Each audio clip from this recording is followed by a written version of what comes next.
Hey, Manuel, you're here early. Is that you, Manuel? Hey, Manuel. How are you, John? How are you? How is Good. it? You're here early. Yes, yes. That's good. How It's you been? 15. You're at the hospital, huh? No. I'm home. Oh, okay. It's because I didn't cut my hair because all is closed and I use the head. Because Oh, that's all right. That's all right. Whatever. It looks more authentic. Or? Like you're presenting between cases. You still cold there? What? It's still cold? Still cold? No. More or less. Okay. Yeah, I'm trying to televise a Spanish conference today, later, with Dr. Lawton from Barrows. He's a big neurosurgeon. Have you heard of him? Yes, of course. Yeah, okay. I'll send you the link if you have time. Yes, of course. He have a very good books. I read some chapter of his book. Yeah, that's right. He's written on. Okay, I'll be back. Okay. Yes.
Greetings, everybody. Hello, I'm Aminata.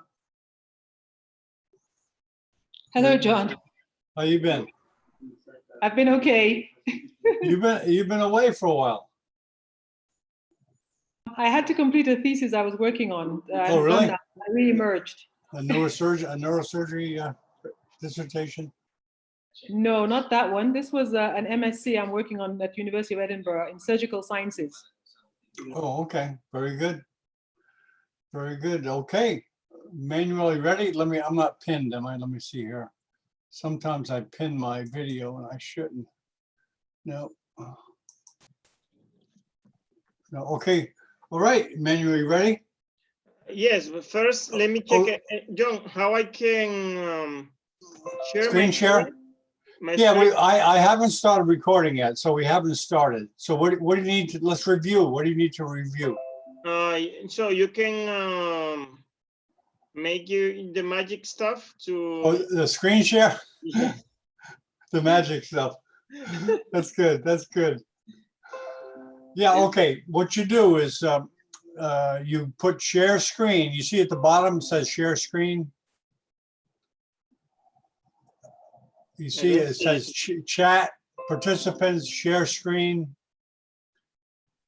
Is there an option that says share screen? Okay, you click on that, and then you pick. There you go. And now pick a screen. Pick a screen. Pick a screen. Okay, there you go. You got it. Yes. Yeah, okay, you know how to advance it and everything. Yes. All good. All good. Okay. Okay. Okay. I'll just introduce you like this. Just stay there. Okay. Yes. Okay. 10, 9, 8, 7, 6, 5, 4, 3, 2, 1. Oh, I tell you what, Manuel, you better take that off because I can't see anything other than that. You better take it off. Just get off that. Let me introduce you first. Let me introduce you first and everything. Okay. Okay. 10, 9, 8, 7, 6, 5, 4, 3, 2, 1. Good morning. This is Dr. John Bennett from Miami Beach, home of Neurosurgical TV. Today we have the pleasure of having Manuel Encarnacion, a neurosurgery resident, originally from the Dominican Republic, but doing his residency in Moscow, Russia. Okay, we'd like to welcome Manuel, and it's all yours. Thank you so much, John. Thank you so much. Hello, everybody. Well, today we're going to talk about the irrigation of the neck and the head. It's a very long subject, and we have a lot of stuff to understand for our future practice. Okay, I'm gonna share the screen. It's something new I figured out how to share the screen. Okay.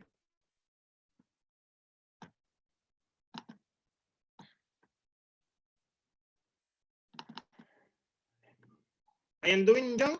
No? Okay. Okay. I'm sharing the screen, right? Yes. Yeah, Okay. Yes. Perfect. Perfect. Well, before we're going to start talking about the irrigation of the neck and the head, we need to say the irrigation of the head and the neck, we have two systems. One anterior is the carotid system, and the other is the posterior, or the vertebral system. Okay. So we're going to start first with the carotid system, but we have a big difference in the carotid system because we have the left and the right carotid common artery. They are the main artery. The carotid name is from Greek. It's mean deep sleep. So the difference we're gonna see here is we can see here the right and the left. They have a big difference because in the right, that the common carotid artery came from the brachiocephalic artery trunk, and in the left, the artery came directly from the arc of the aorta. So the left common artery is born in the thorax, in the horizontal portion of the arc of the aorta.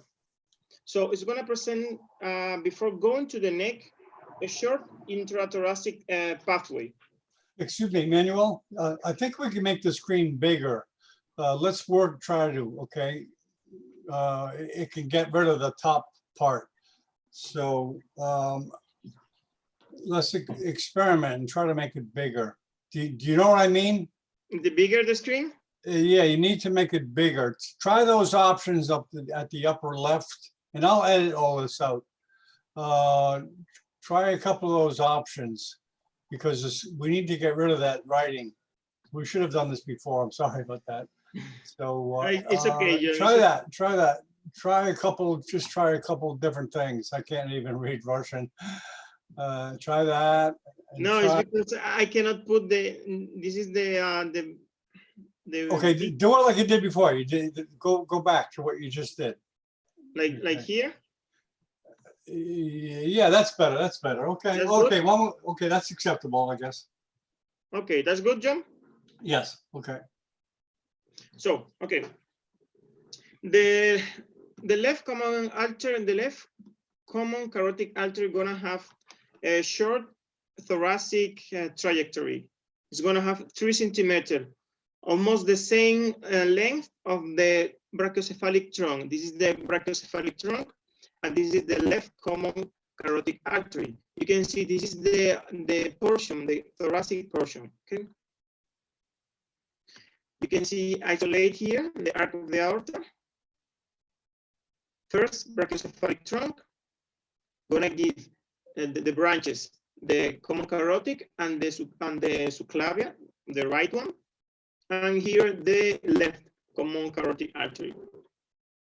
So the caliber of the both common carotid arteries is almost uniform, but some in the end, in the middle part, before they have the bifurcation, it's going to present a dilatation. It's called the carotid sinus. The common carotid arteries, they're divided in internal and external carotid arteries. We're going to see in here, for example. You can see here, you see my point, right, John? Everybody see that? Yes. So this is the common carotid artery. And before when the artery, they divide in 2 branches, we're gonna see a dilatation here. This is a carotid sinus. So the artery, they have a bifurcation. It's occur 1 centimeter up to the superior border of the thyroid cartilage. Here, this is the cartilage thyroid, and 1 centimeter up, you can see here, thyroid cartilage here, and 1 centimeter up, we're gonna have the division in the 2 branches. So the relation we're gonna have in the left and the right common carotid artery are different, because like we say, in the left common carotid artery have an intrathoracic part. So in the intrathoracic part, the left common carotid artery ascends posteriorly to the body of the sternum, and also to the brachiocephalic veins. The artery is anterior to the subclavia artery, the left subclavia artery, and the thoracic trunk, and the thoracic duct here. The thoracic duct, so we can see it's a duct of the lymph in the body. Okay. So in the neck, the both common carotid artery have almost the same relationship. They are covered for anterior by the thyroid gland here, the omoid muscle, the lamina pretracheal of the fascia cervicalis, the sternocleidomastoid muscles cover. You see in this picture, they remove the sternocleidomastoid muscles, okay? But supposed to be here. The mastoid here, okay? But it's removed in that way we can see better the arteries. So relation posterior, we can see in both common carotid artery, the fascia of the prevertebral muscles, and also we can see the inferior thyroid artery here. This artery this is the subclavia This is the common carotid artery. And here we're gonna see later the pterocervical trunk. We're gonna talk about it when we talk of the subclavian artery and the branches. So posterior common carotid artery gonna have the fascia of the prevertebral muscles, the process transversus of the cervical vertebrae, and very important, the inferior thoracic, inferior thyroid artery. Medial, the relation we're gonna have medial are from the inferior to superior, the larynx, the trachea, larynx, and the pharynx here. You can see in here the trachea go up, larynx, pharynx, okay? And lateral, we're gonna have the jugular internal vein. Also, there is a single shaft, you can see here, a single shaft to cover both the carotid and the jugular vein. Also, the vagus nerve posteriorly. This is the carotid shaft.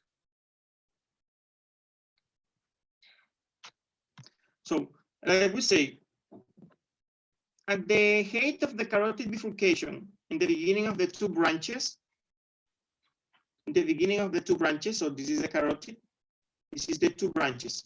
In the beginning, we see one branch is anteriorly, here, this one, and the other posteriorly. This is the external and internal, okay? So, we can see a dilatation immediately of the 1 centimeter or precisely at the edge of the bifurcation. This is the carotid sinus. So at this level, the vessels, it's more elastic than muscular about the walls. The walls are very elastic. So it's gonna have branches from the nerve from glossopharyngeus and vagus also, and the sympathetic trunk. What we can say about the sinus is a baroreceptor.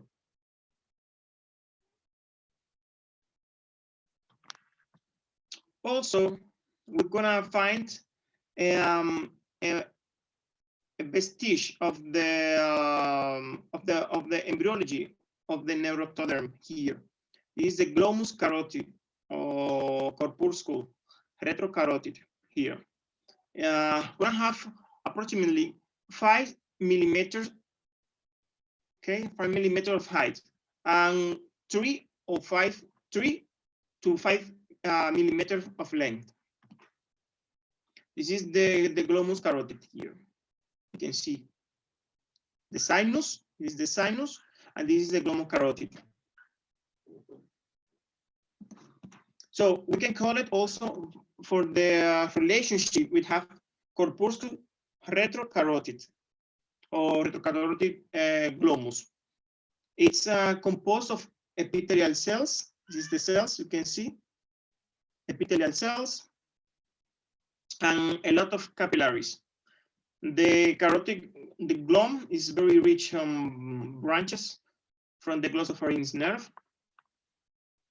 Okay, we can say the function is a baroreceptor. It's gonna take some composition on the blood and send the information to the brain.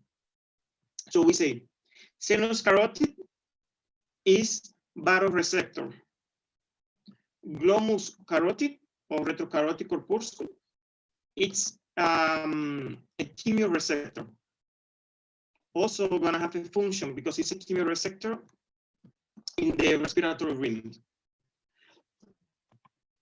So the branch of the carotid, of the common carotid arteries, except for 1 or 2 branches from the carotid glom, the common carotid artery don't give any branches, okay? So about the terminal branches of the common carotid, we have first the external carotid artery. here, we can see here, stellate carotid artery. As you can see here and here. So the stellate carotid artery extends from the bifurcation of the common carotid artery up 4 or 5 centimeters above to the angle of the mandibula. Is the angle here, the angle of the mandibula. So 4 or 5 centimeters up have the division in 2 terminal branches. One superficial temporal artery and the maxillary artery.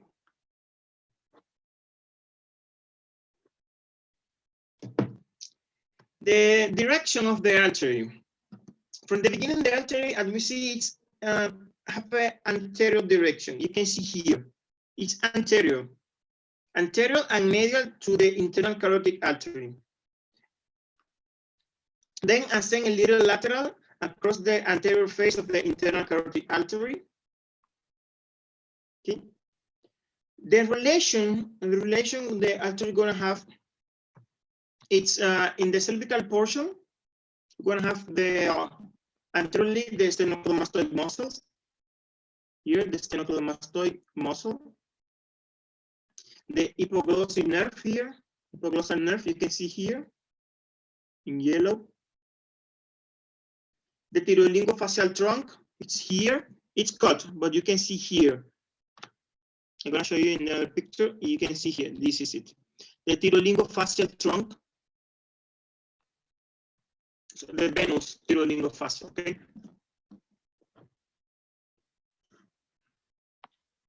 So medially, what we're gonna have?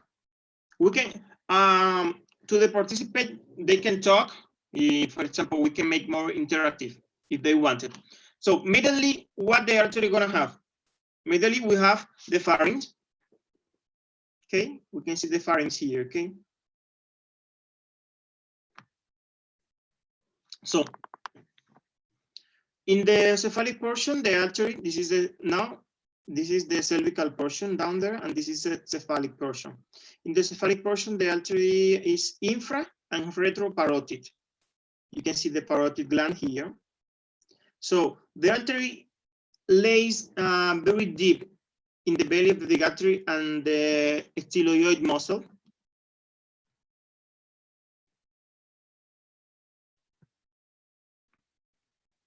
This is, you can see here, this is the digastric, the posterior belly of the digastric. Okay, here you can see.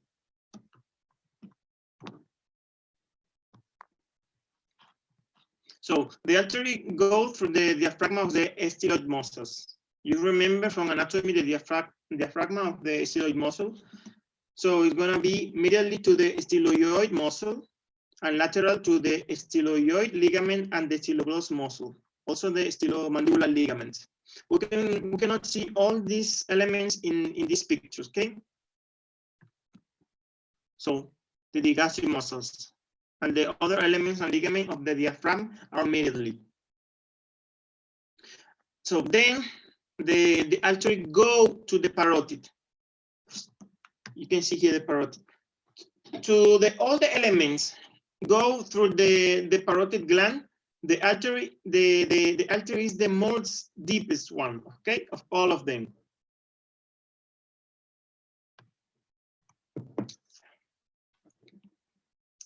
So the artery gonna give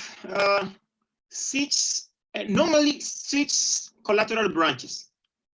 Some authors like Livini in classic anatomy give 7 arteries, or some give 9 collateral arteries. So, but in this case, we're gonna, like the most common is 6 arteries. The first branch is the superior thyroid artery. This artery born from the face, from the anterior surface of the artery. Just in the start of the beginning of the artery. So you can see here, just in the start, you see this is the common carotid artery, the sinus, and the sternal carotid, just in the start of the sternal carotid artery, have the origin, the superior thyroid artery. From that point, the artery go in the direction first medially and then inferior. Okay, and then the branches and the artery go to the thyroid, to the lobe of the thyroid gland.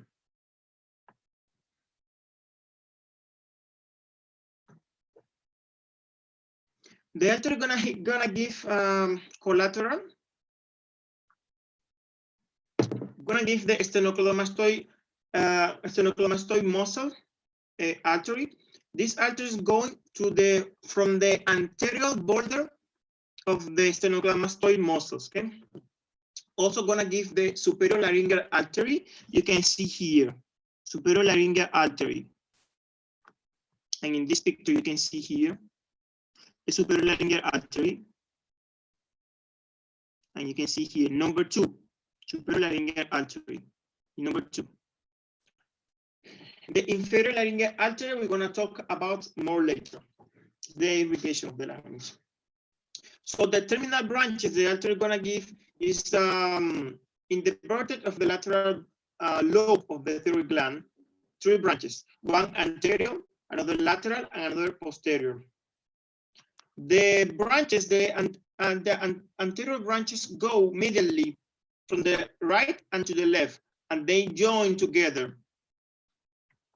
And sometimes when these 2 branches join together with the opposite side, give another branch, is the cricothyroid branch.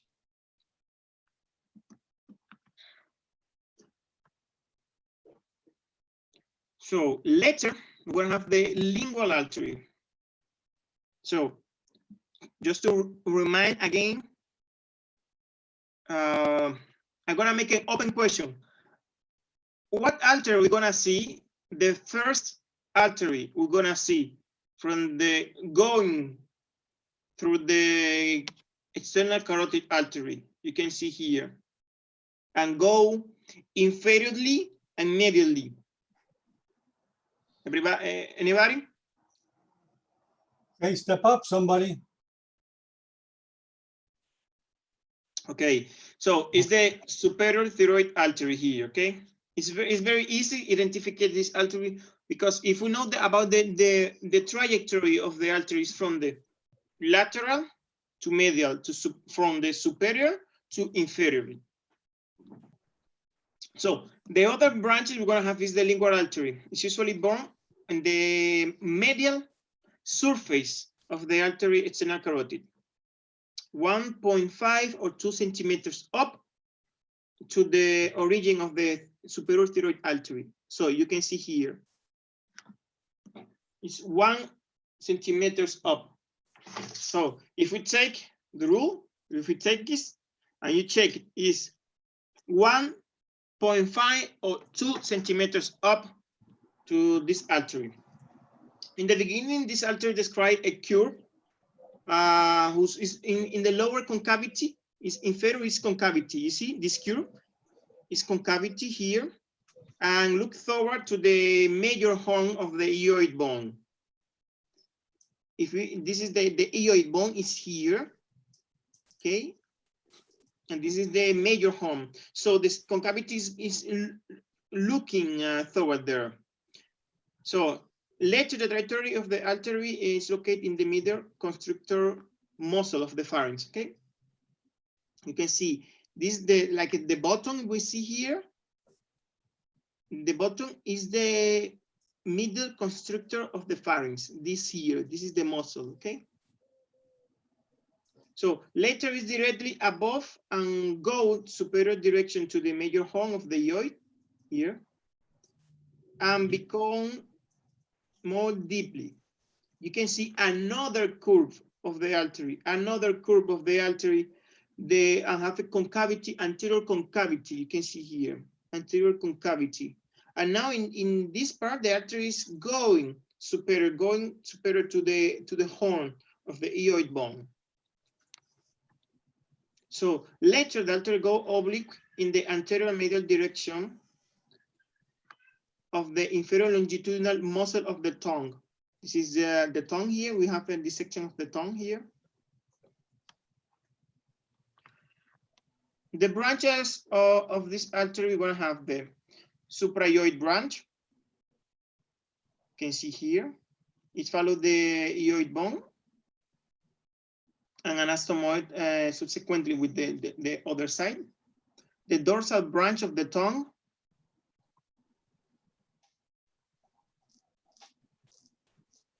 In this picture, we cannot see very good. So the dorsal branch of the tongue is gonna be here. The dorsal branch of the tongue, or dorsal lingual artery. And the terminal branches the artery gonna give are two. One is the sublingual artery, which is directly anteriorly through the deep and medial face or surface of the sublingual gland. Remember, sublingual gland is gonna be here. And the other branch is the frenulum artery. Everybody knows the frenulum here? This is the frenulum, okay? So, and the artery of the frenulum. And the deep artery of the tongue.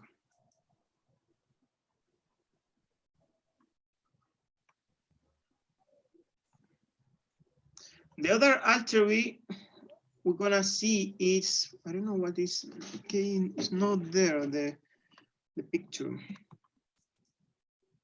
Yes, it's the ascending pharyngeal artery. I am telling the artery in the success, in the way they are going to, from the inferior to superior, okay?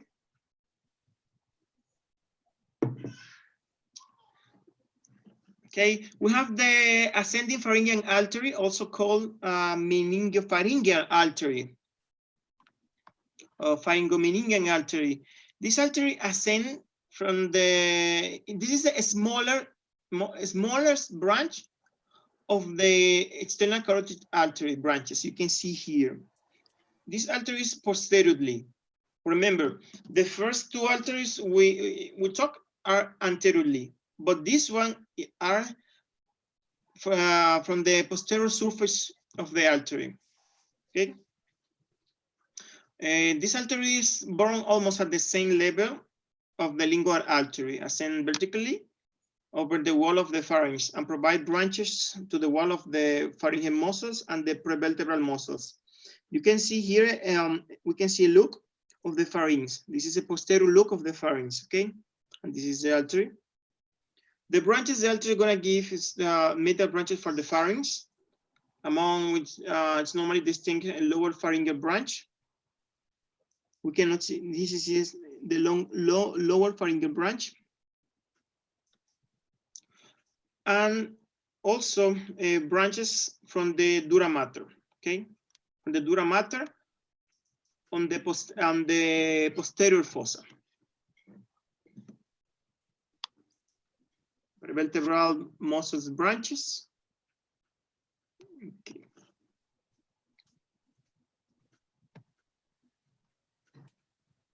So continue going, ascending, in ascending trajectory, we have the facial artery. This is very easy artery to identify. Why? Because this artery have a lot of sinusoid. You see, it's very tortuous artery here, okay? This artery have origin in the anterior surface. Is approximately 5 millimeter or almost 1 centimeter above to the lingual artery. So the facial artery surround the medial, from the medial to the lateral, the gland, the submandibular gland, heading anteriorly and going above it. Describe in this path the first curve. It's a pharyngeal curve here. If we remove the masseteric muscles and the angle of the mandibula, we can see it much better. Okay, better now. You can see here, and we can see here also. Okay, so you see this curve. This is the first curve. This is the pharyngeal curve. So later the artery have another curve. Is the submandibular curve. Is have very attached relationship, have very close relationship with the gland.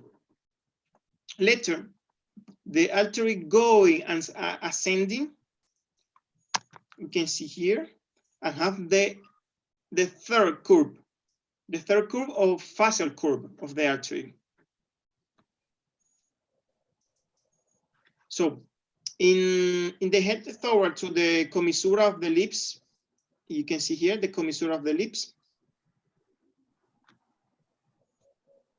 The commissura of the lips, the artery gives the transverse and nasolabial branches. Give two branches here is the coronal arteries or labial arteries, one superior and one inferior. We can call this artery like coronal arteries of the face. Because if we call coronal arteries, sometimes people are gonna say, wait, but coronal arteries are in the heart. No, we can call it the coronal artery of the face, or better, labial arteries, one superior and another inferior.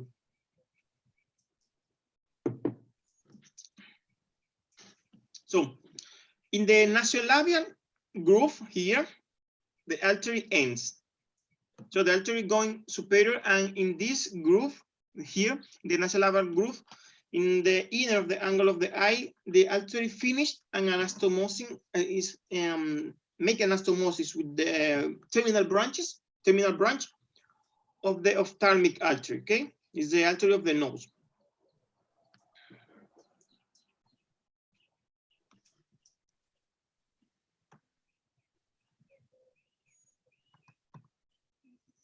You see here the artery is going on rest, laid in the buccinator muscle. Okay. Also, this is another way to identify the artery. If you can see in all the pictures, you're gonna see the zygomatic muscles, and you're gonna see the artery going deep from the zygomatic muscles. Okay. This is an anterior view. You see here, this is the coronal arteries or labial arteries, the inferior artery and superior artery. And you see the facial artery going through the nasolabial groove, okay? And then anastomose with the terminal branch of the ophthalmic artery. The collateral of the facial arteries, the ascending palatine artery, it's more on the apex of the pharyngeal curve. You remember the first curve we talked about? So it's going, if we need to remove the masseter muscles and the angle of the mandibula to see this branch, this ascending branch. Also the submandibular branches, submentonian arteries, pterygoid branch, masseteric branches from the masseteric muscles.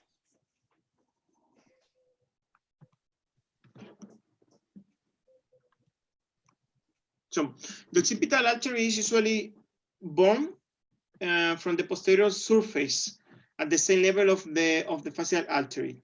You're gonna see here, okay? Oh, sorry, here. You can see here. You can see here.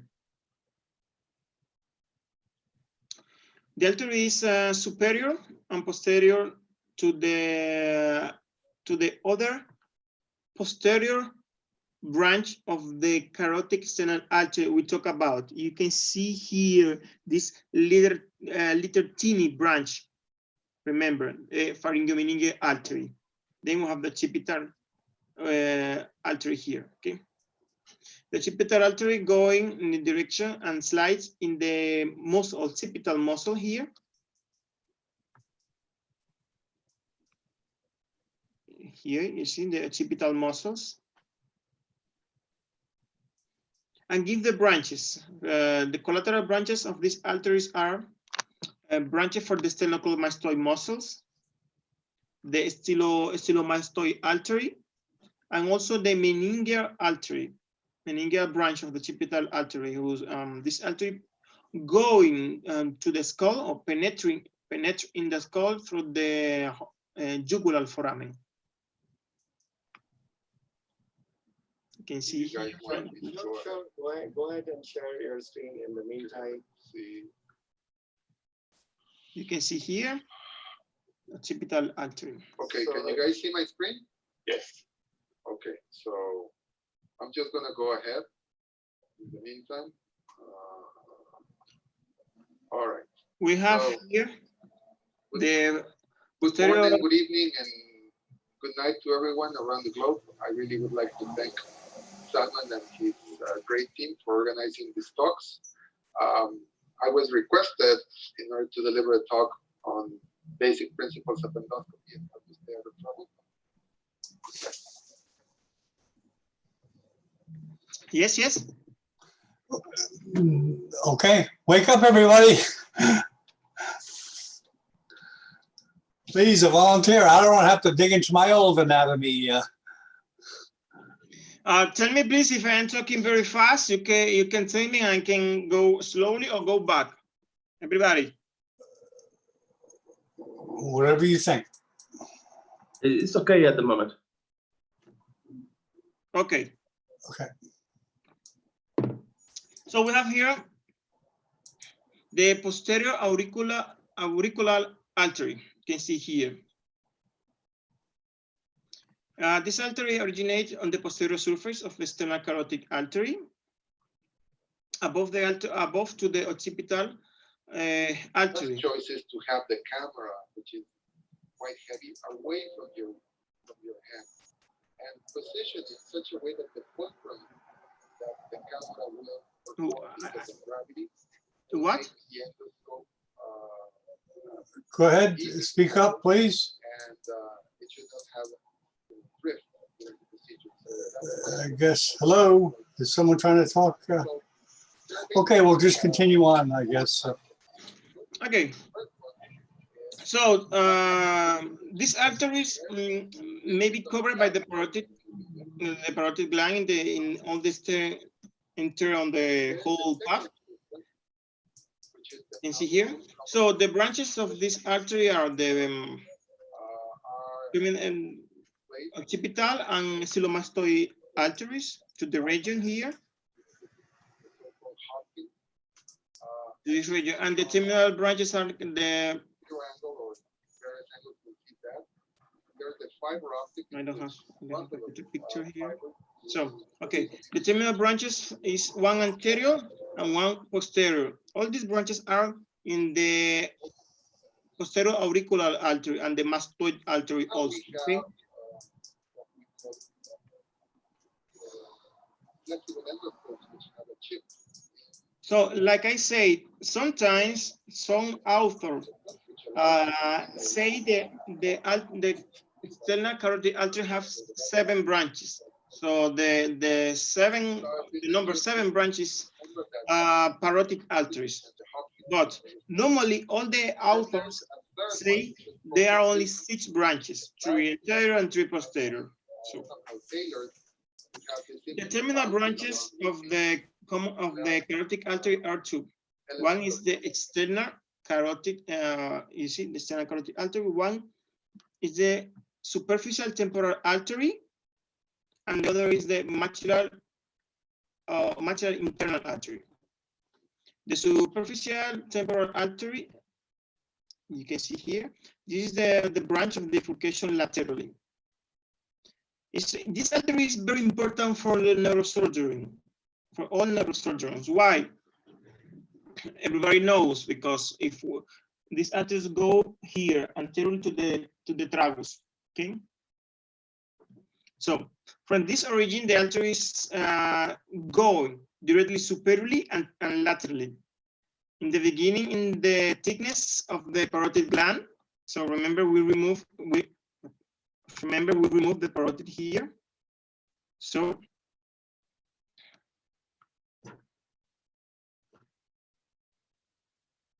the branches of these arteries are: one is the transverse artery of the face.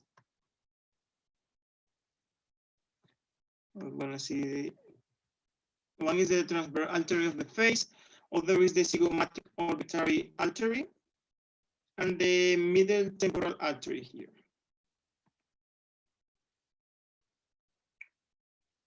The terminal branches are two. One, so here, the terminal branches are two, and the superficial temporal artery is the anterior or frontal, and the other is the posterior here.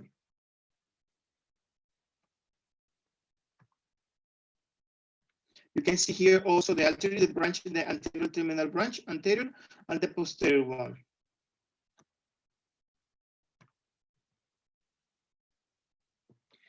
The maxilar artery is this is very complex artery in the anatomy. Usually, we don't see this artery because it's covered by the mandibula and the pterygoid muscles.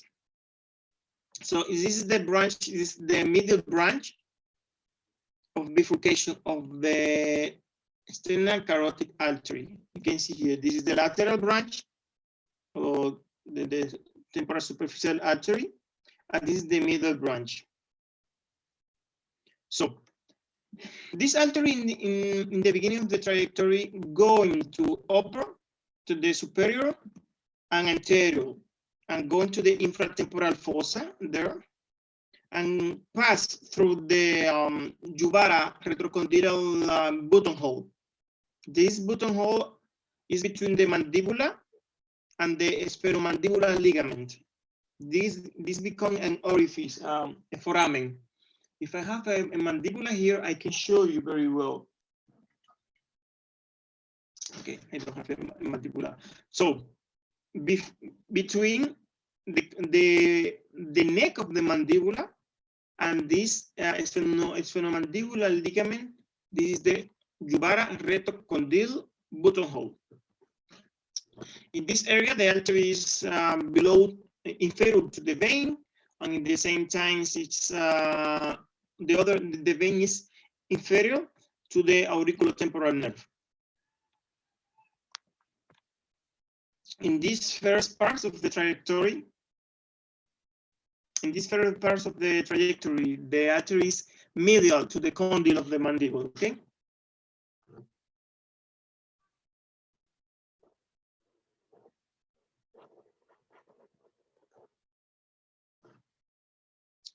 You can see here we remove the ascending part of the mandibula, and we remove the neck and the condyle and the coronary process of the mandibula.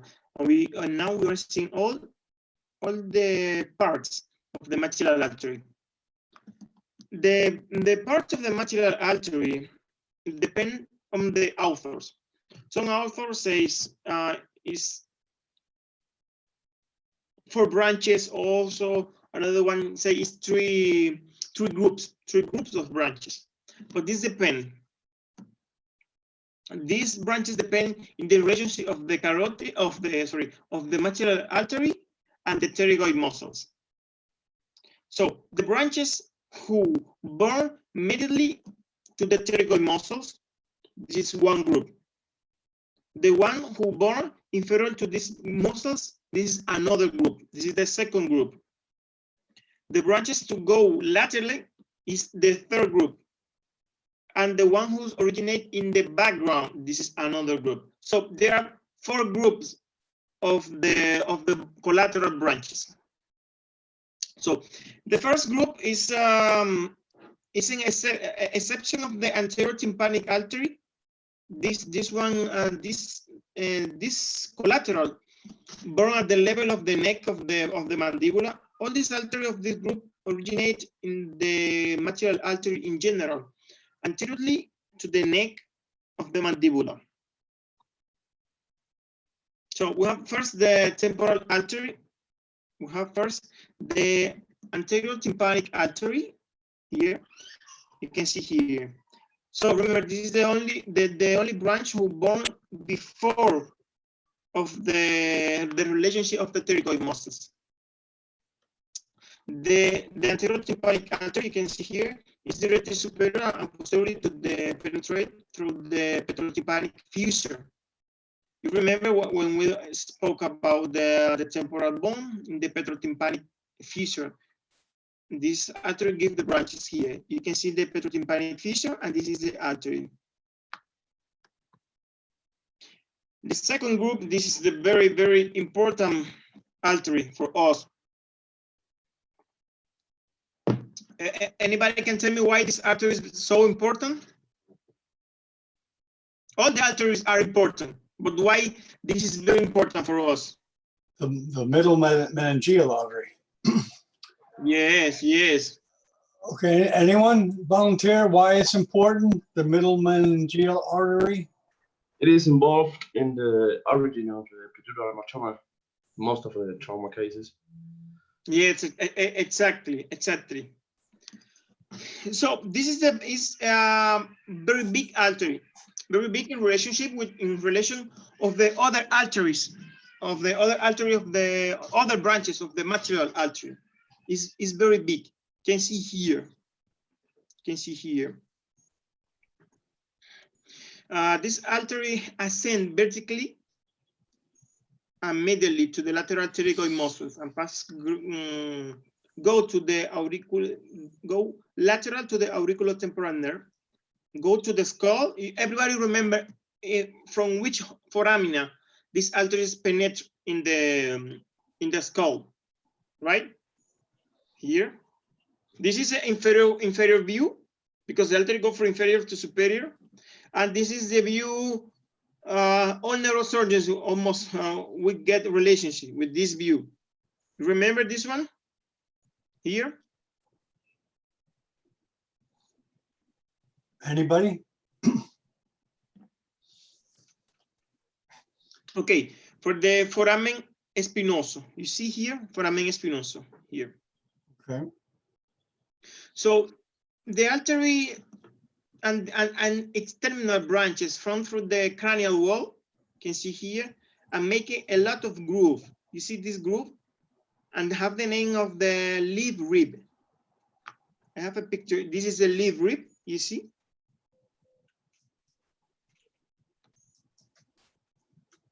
So we can see this leaf rib in the internal surface of the cranium of the temporal bone, also in the parietal bone, and we can see also in the frontal bone. Okay. So this artery 1 centimeter after the coronal suture or the parietofrontal suture finish and originate, give the branches, the terminal branches. Remember, one anterior and one posterior. You can see the artery here with the dura mater. Okay. You see the posterior branch is direct superior and posteriorly to the branch of the scale of the temporal bone.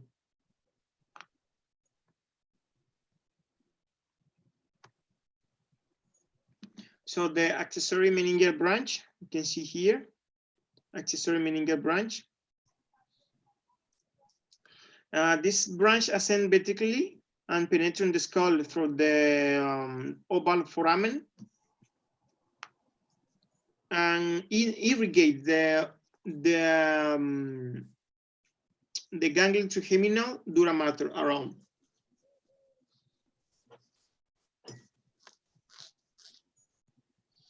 So we're gonna, these branches are from the first group. Now we continue with the second group. Remember, the second group, only we can see it when the maxillary artery present the lateral variety. So it's when they surround the lower border of the lower edge, inferior border of the pterygoid muscle. Okay. The first artery we're gonna see here is the inferior alveolar artery. This artery descends obliquely in the lower and anterior direction, and it from originate the artery of the lingual nerve and the myloioid artery. If we remember, if we see the mandibula, the inferior maxilla, we're gonna see a groove. We see this groove So these grooves are from the nerve and from the artery. The artery go to the mandibular duct, the mandibular foramen room, and full extend all this foramen and provide the branches bone from the dental, from the tooth. Okay, and later on the anterior ducts, you can see, you remember here, when you see here, the anterior ducts divide in two branches. One Mentonian branches. You see, remember, you can see in this picture, you can see they remove, it's removed the mandibula. So the artery goes here with the mandibular nerve from the foramen and going out from the Mentonian foramen.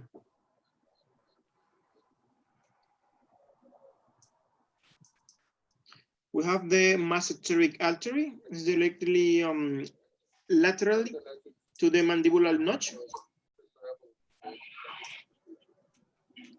Here.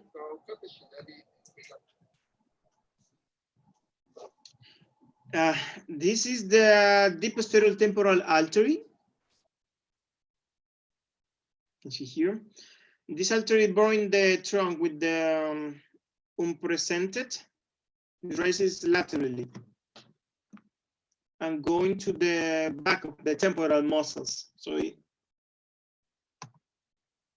pterygoid branches in very numbers irrigate the pterygoid muscles. The buccal artery is a branch of the third group.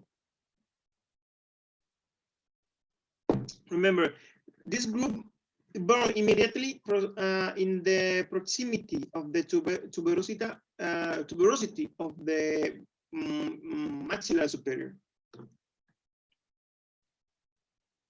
The buccal artery, this is, you can see here. This artery directly toward to the buccinatal muscles and have branches in the soft cheek here.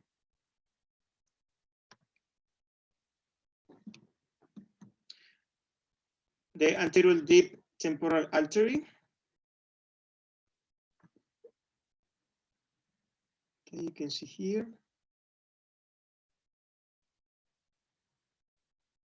This is the maxillary internal artery. And you can see here anterior deep temporal artery. Posterior superior alveolar artery. So what is important about this artery? The same apply to the tuberosity of the mandibula, and then originate the dental branches. These branches going to the tooth, superior tooth, also to the molar, okay, to the molar. Infraorbitary artery is born in the maxillary artery a little earlier than it entrance to going back in the background.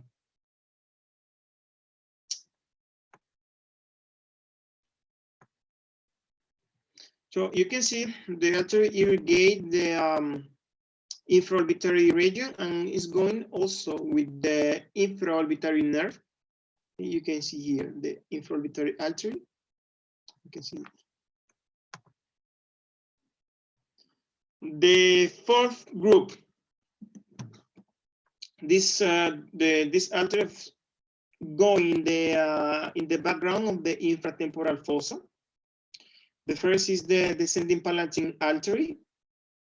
This artery descends through the palatine ducts and the plates and the soft and the hard plates, and give the branches anterior and anastomosis with the incisor ducts arteries. The artery of the pterygoid canal. This is a very thin artery, run from the anterior to posteriorly pterygoid ducts. This artery is distributed in the mucosa of the pharyngeal belt.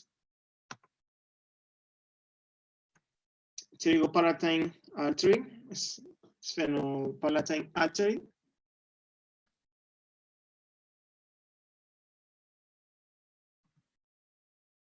So, and the terminal branch is the sphenopalatine artery. This artery, and this is the terminal branch anastomosed in the nasal cavity with the ethmoidal artery terminal branches and the ethmoidal posterior terminal branches. You can see here. This is the anterior ethmoidal arteries and the posterior ethmoidal arteries.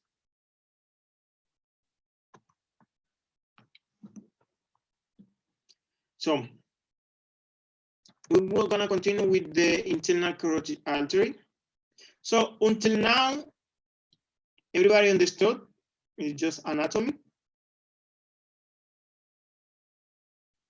How many arteries we have, John?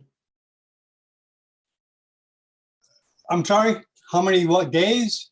How many arteries? You already talked about it. Oh, wow. I would say 2. Yes, okay, 2. So the internal carotid artery, everybody have relation with this artery. In principle, this artery is localized in the neck. So everybody know. Inferior and superior to the lateropharyngeal space.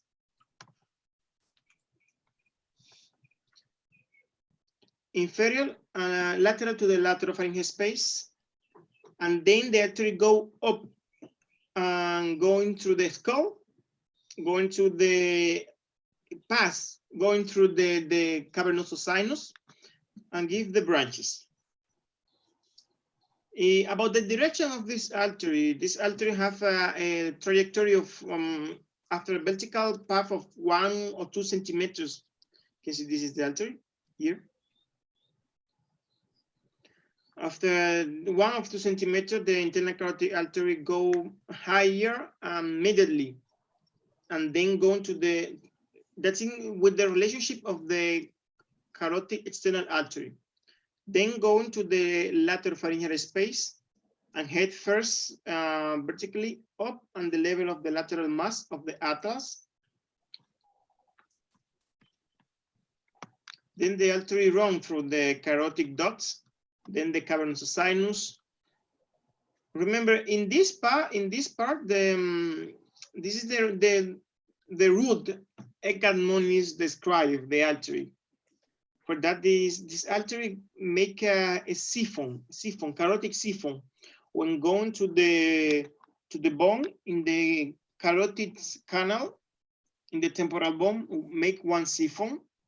Then when going out, then when the artery is in the cavernous sinus.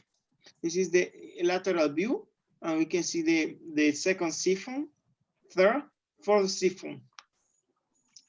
So this is the siphon, the Eckhart Moniz siphon.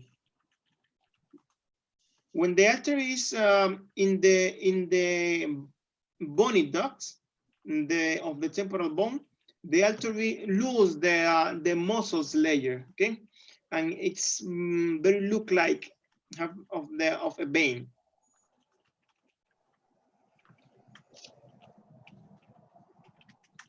So the caliber of this artery is regular, except in the origin.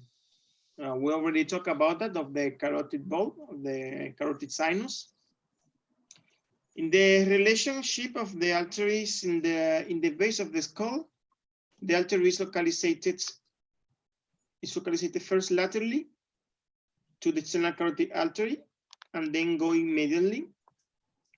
Also, the arteries have immediately relate with the pharynx, and later with the process transverse of the vertebra.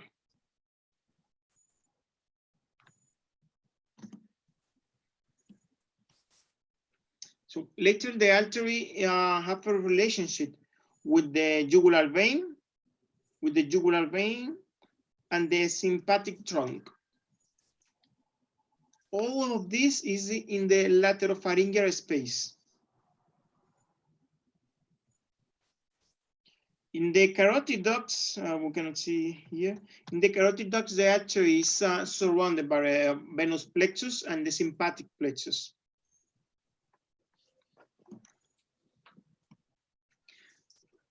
So, in the cavernous sinus, you can see here, this is a cavernous sinus.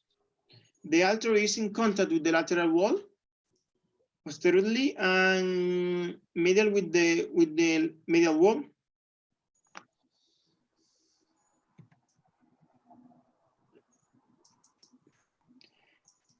So we're not gonna talk. We're gonna talk only of the collateral artery there. Only the collateral artery, the ophthalmic artery. About the other terminal branches, we're gonna talk later. If we talk about the irrigation of the brain. Okay. So the ophthalmic artery. In the beginning, the trajectory of the ophthalmic artery, it's in relationship with the optical nerve, going through the lateral, inferolateral, going superiorly, and then medially. These are the relationship with the artery, with the nerve.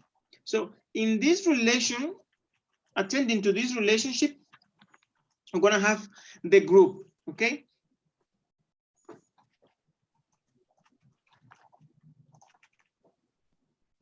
So we're gonna have the first group, including the artery of the central retinal artery and the lacrimal artery.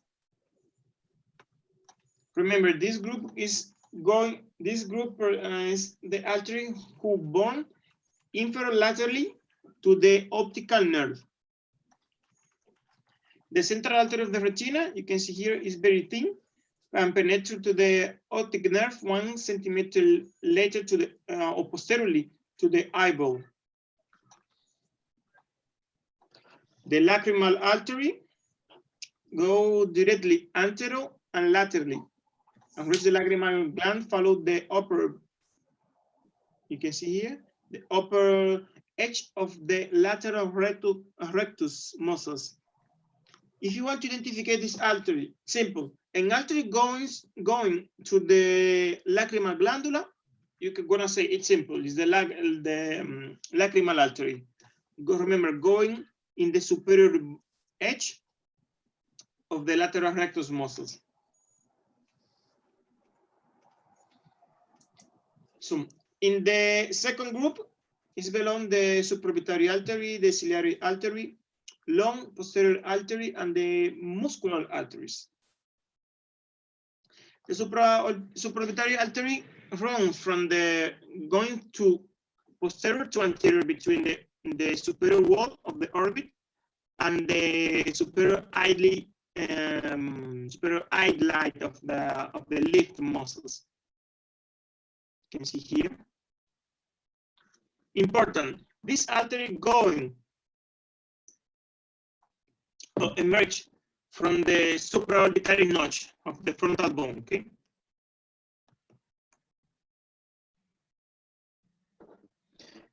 The short posterior ciliary arteries, they are a number of 10 or 20 arteries. They are very flexose artery.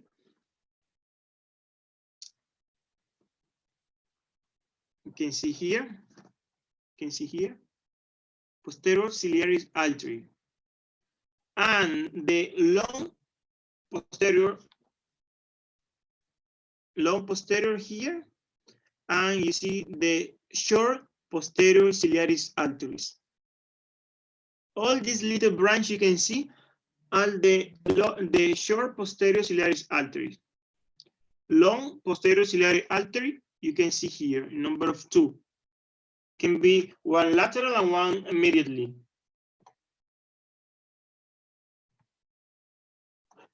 So we have the muscular branches. You can see here are 2 in number of 2. One here and the other here. One superior and the other inferior.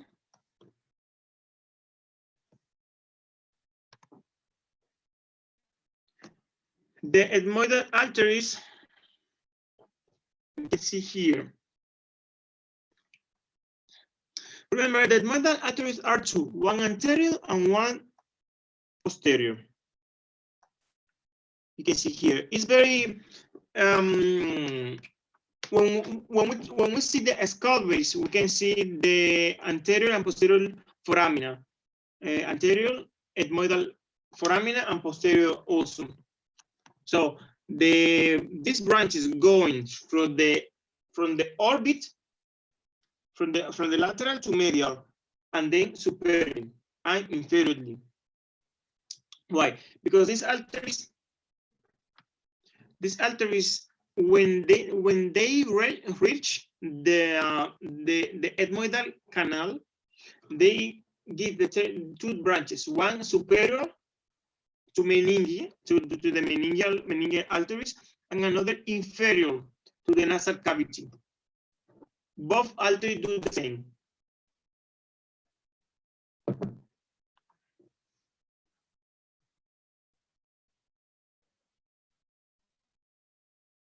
Okay, remember, we have here the lamina cribosa, okay? It's all is drilled. All is drilled here in the lamina cribosa. You can see it's drilled.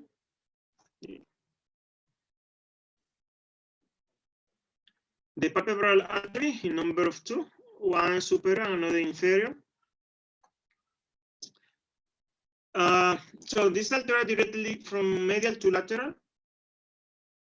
The palpebral artery, they are distributed in the eyelid and anastomose with the artery of the neighbor region. Anastomosed with the supraorbitary arteries, with the supratrochlear artery, nasal artery, and transversal face, and intraorbitary arteries. So infraorbitary artery here, anastomose with the palpebral artery, nasal artery, anastomose, all these arteries. You can see supraorbitary artery, orbitozygomatic artery, transverse also. The supratrochlear artery, you can see here,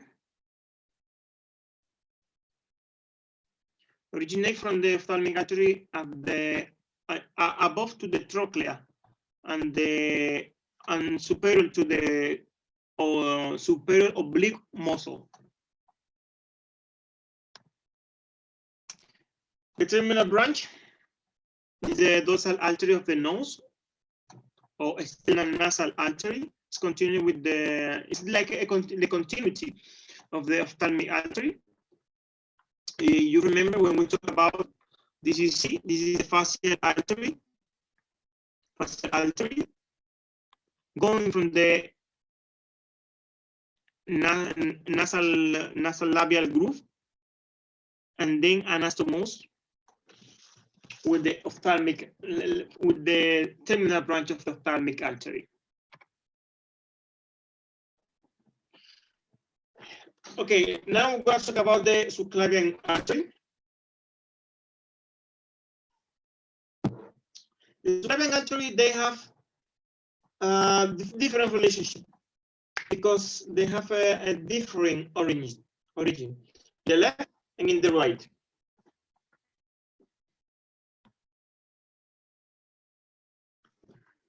So the subclavian artery, the right subclavian artery born in the brachiocephalic trunk. We remember that. And the left brachiocephalic, this is the brachiocephalic trunk, you can see here. And the left artery, you can see born in the arc of the aorta. Sorry, the subclavian artery here. Which one is this artery? Come on. Which one is this artery? We'll talk about them. This artery, anybody? Come on, gang. Anybody?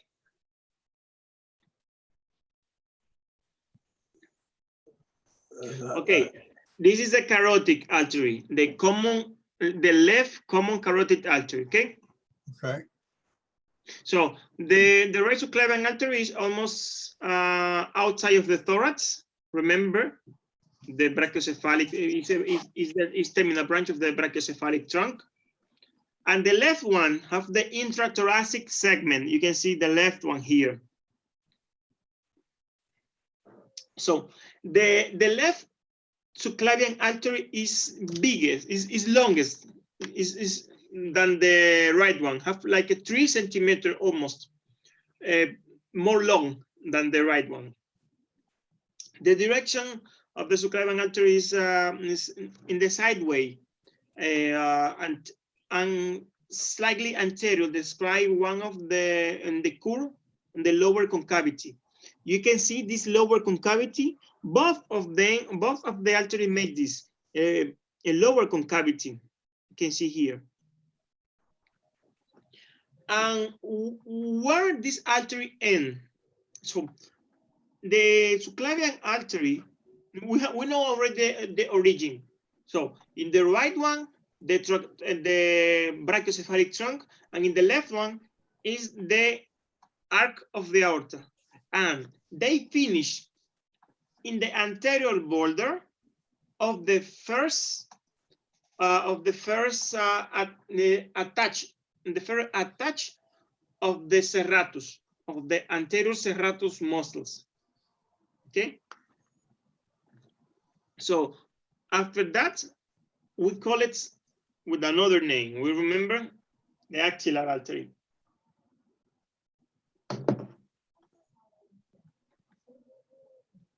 So, because the artery have different origin, they're going to have also different relationship. Along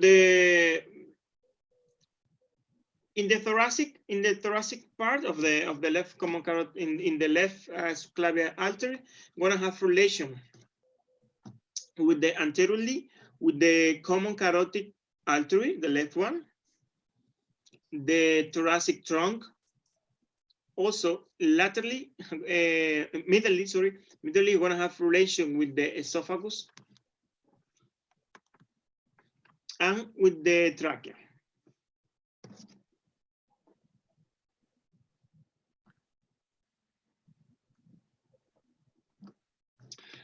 But in the neck, the relationships are very different. In the lower cervical segment, because both of them there, they have the same relationship.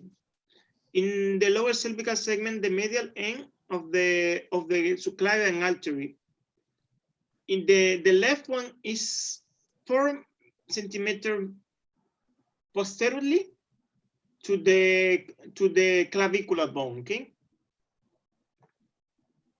The artery this artery is gonna have a very close relationship with the lumps, and for that we can see in the lumps an impression or a groove of the subclavian artery.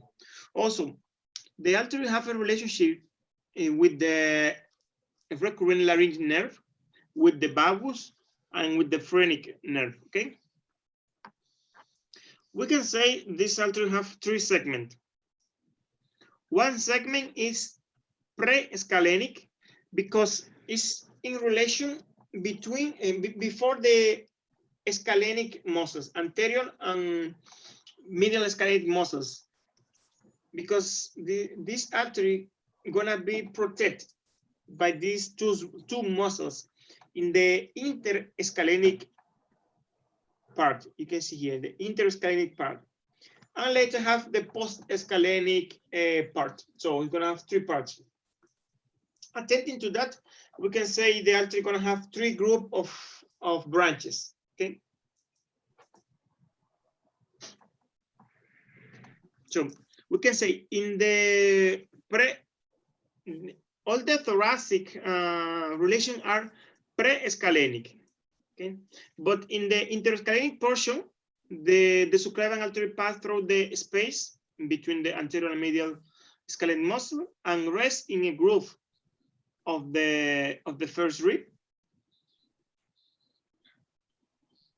And in the post-scalenic or extra-scalenic portion, the artery are in relationship here with the brachial plexus.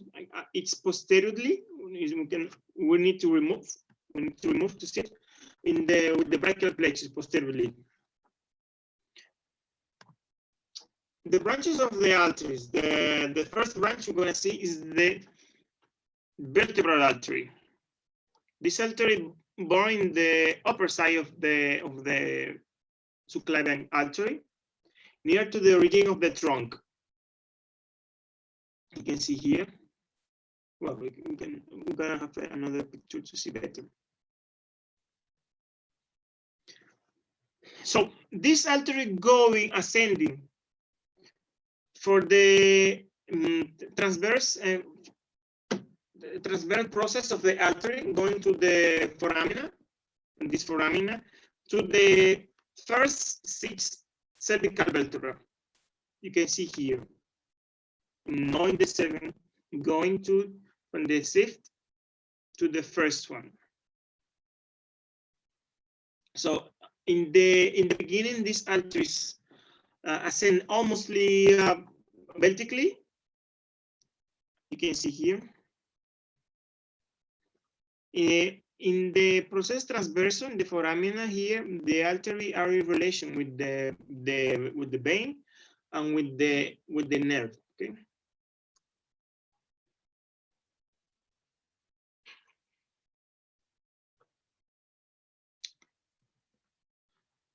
Okay, you can see here. You can see here also. You can see here the vertebral artery. So when the artery going from the axis, you can see here, when the artery going from the axis, going up from the axis and going to the occipital bone, the vertebral artery present a direction and a quite complete relationship. Exists in the transverse foramen of the axis, you can see here, ascend forward to the atlas, here to the atlas, and more laterally describe a concave vertical curve here.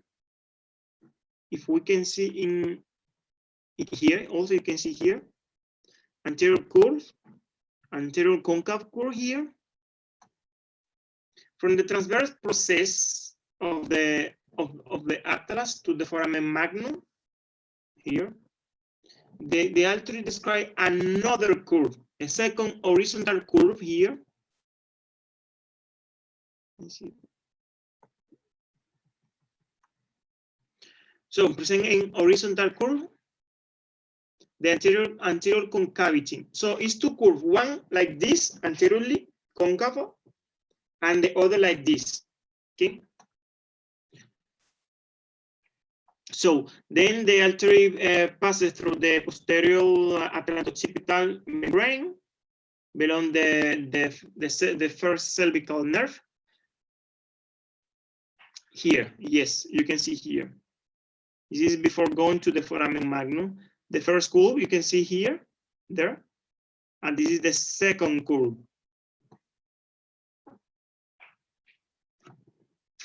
So when the artery ascends very obliquely, you can see here, passing anteriorly to the first dentate ligament and inferior to the hypogloss nerve.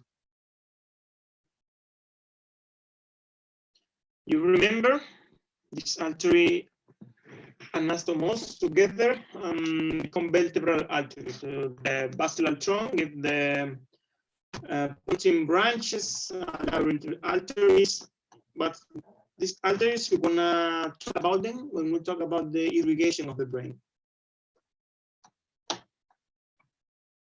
You can see here, two vertebral arteries, basilar artery. You can see here, vertebral artery going through the foramen, going to the process transverse of the cervical vertebra to foramen magnum.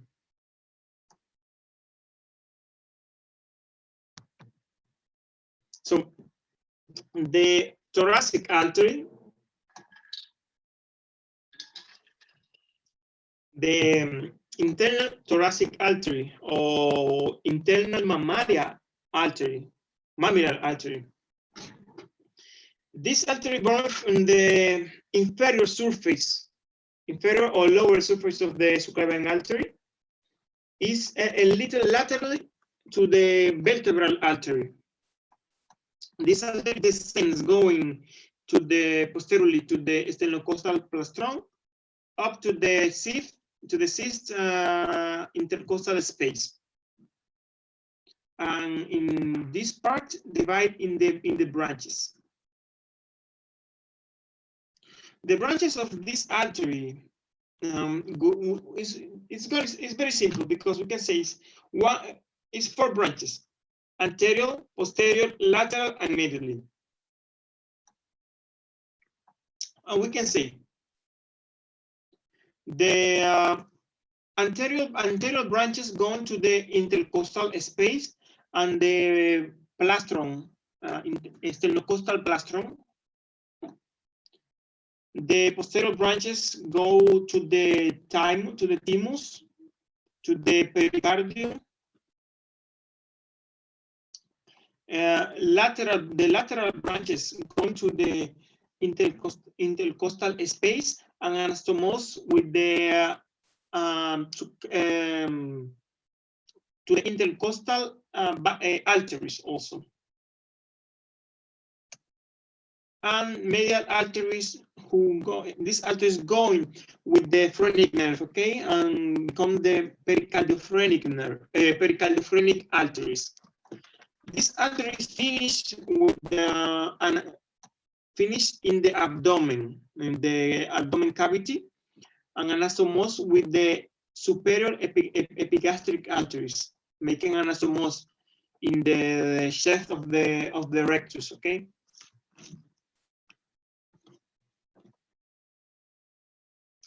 Well, we have here the deep cervical artery, and this artery is directly posteriorly and pass between the neck of the first rib and the process transversal of the seven vertebra cervical.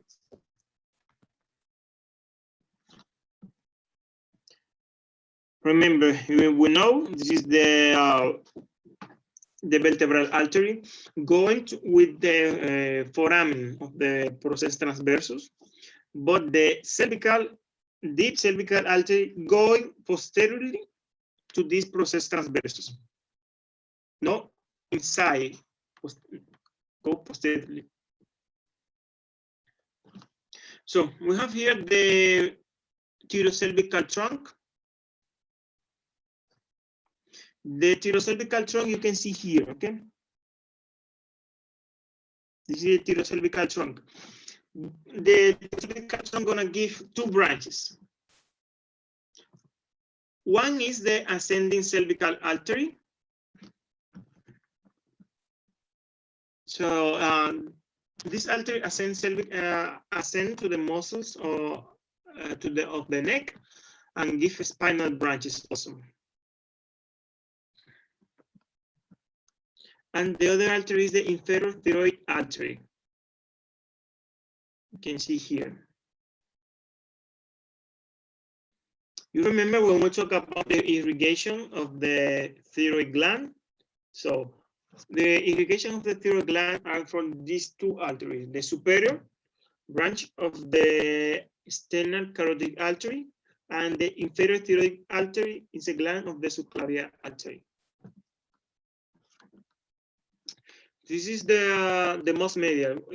Why it's simple to identify, because this is the most medial branch of the thyrocervical trunk. Okay. Remember, is in very related with the common carotid artery. You remember when we talk about the relation of these arteries? So this is the inferior thyroid artery there. The collateral branches this is going to give is the muscle branches to the region, tracheal branches, esophageal branches, and the lower laryngeal artery. Terminal branch also. 2 branches: inferior inferior, posterior, and anteriorly.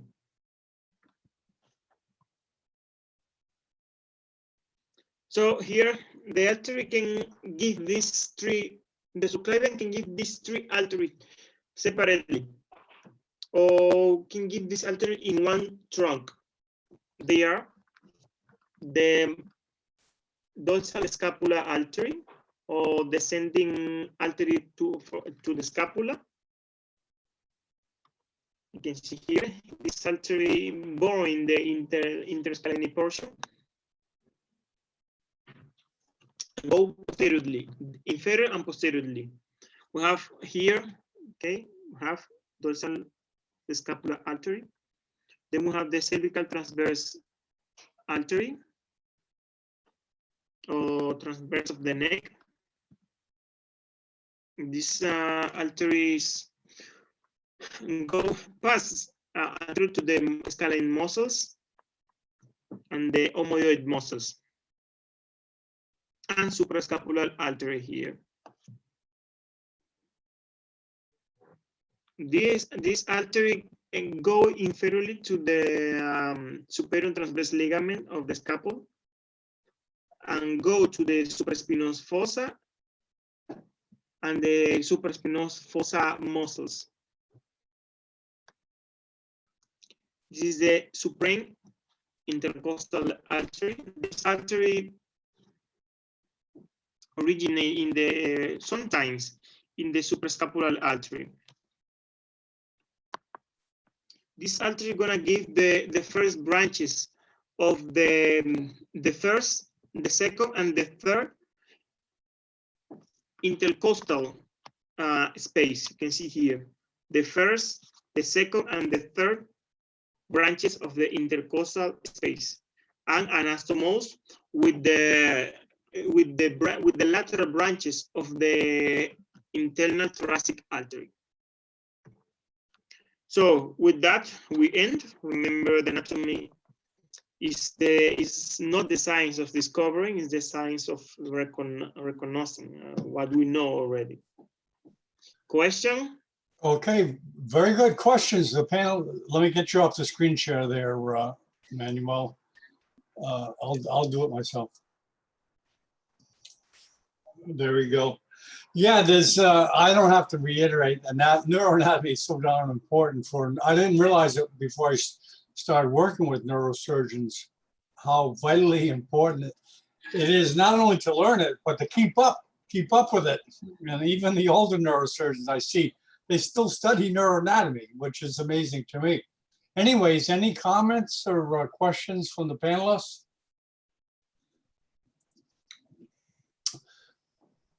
I can always rely on Daddy K to bail me out. Please don't, Daddy K, you there? Perhaps he stepped away. Anyone else want to comment? Everyone's being sleepy, Manuel. Getting the corona laziness. No. I hope everybody is fine and healthy. Well, you know, Manuel, I've heard the word carotid a million times. I never knew it was derived from the Greek for deep-seated. Is that what it means in Greek? Deep-seated, carotid? Yes, deep sleeping. Deep sleeping? It's because when they practice this to the animals, they compress the neck. Not only to the animals, everybody. If you, of course, it's not healthy stuff to practice. But if you press the neck lateral to the vessels, the animal pass away and faint. They faint. And for that, it was a way to put people to sleep. Yes, the Greek and these people, they have a lot of imagination. Okay, I'm sure wrestlers know that. Yes, of course, they know very well. There's a phrase in wrestling, put them to sleep, put them to sleep. So they probably referring to that chokehold or whatever they call it. Well, you know, when I was a kid, we practiced that. Me and my friends, we practiced that. If you press laterally here, of course, it's not good. play. Yeah. You get away with it when you're a kid, a little older. When you have Yeah. some plaques, it may not be the healthy thing to do. Okay, any comments or anyone want to thank Manuel? Oh man, it's a rough crowd, Manuel. Yeah, it's anatomy. It's anatomy. I think it's Yeah, because everybody know about it. Yeah, I know. I understand. I was a student too. I understand. A lot of it's repetition, but it's good to repeat. That's how you learn. Yes, Repeat, yes, repeat, that's the way. repeat. Okay, Manuel, I'd like to thank you very much. And how's you, everything? John. How's everything in with your residency in Russia? Well, Russia become the second country Next to with the the United most States, cases right? of coronavirus. Really? Is there a Yeah, certain part of the country where it's barely? 300,000 cases now. Is it around around the cities mostly? No, in all Russia is 300,000 cases now. Oh, wow. Okay. Okay. Well, I only go to the hospital 2 times on the week. In that way, I'm trying to be safe. But yeah, it seems like the rest of the world is basically has elective surgery only. yes, it's like that. For example, in here in the hospital I'm going is only emergency surgeries. Sometimes I go and just sit because there is not surgeries, but we need to go because Right. it's the duty, it's duty. Right. Well, even I'm surprised parts of the world that aren't hit hard are still seem to be, just elective surgery. And Some places they still have elect surgeries program, but no all the places. Depends yeah, depends in the hospitals. I think it's depending in the hospital. in Miami, they're going to ease restrictions June 1st. As far as businesses, they're going to try to open some businesses, not all, and they're going to maintain distancing and the other measures, wearing a mask, etc. Is it the same way there? There's a lot of pressure to open the business up, and people kind of shaking to let's get going, let's open things up. Well, here I don't know about the pressure, but in Dominicana, yes, in Dominicana they start to open today some business. Okay, yeah. That's another interesting thing about you is you're Latin in Russia, and there's not many Latins in Russia. Well, now there is another one. There is Rosy Barrietos there, another friend of mine in the hospital. Oh yeah, that's right. You introduced her. Yeah, that's right. That's in the same hospital. A different one. Okay. Well, okay. We're going to arrange another conference in Spanish for today with Dr. Lawton, as I said, and we'll send you a link. And everyone else, upcoming events, we have a conference this afternoon. Well, this afternoon in Miami. It's 8 o'clock, 9 o'clock here with Professor Lawton. Let me see if I can get the link here and show it to you, which might entice you. Just give me a second.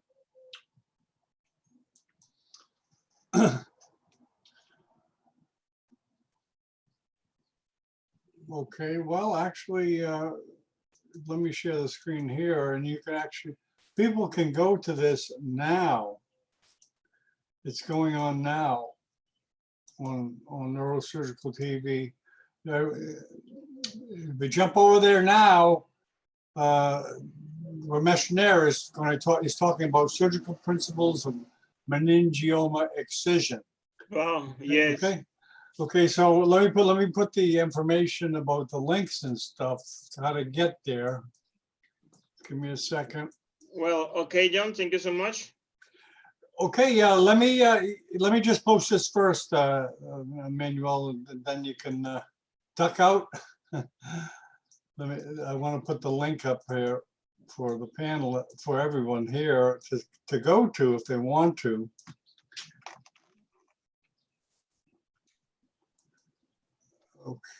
Okay, here it is. Okay, there is a link for everybody if you want to jump right over to Ramesh Nair. Yeah, okay, Manuel, thank you very much, and we'll see you next time. Okay, thanks to you, John. Thanks everybody for coming.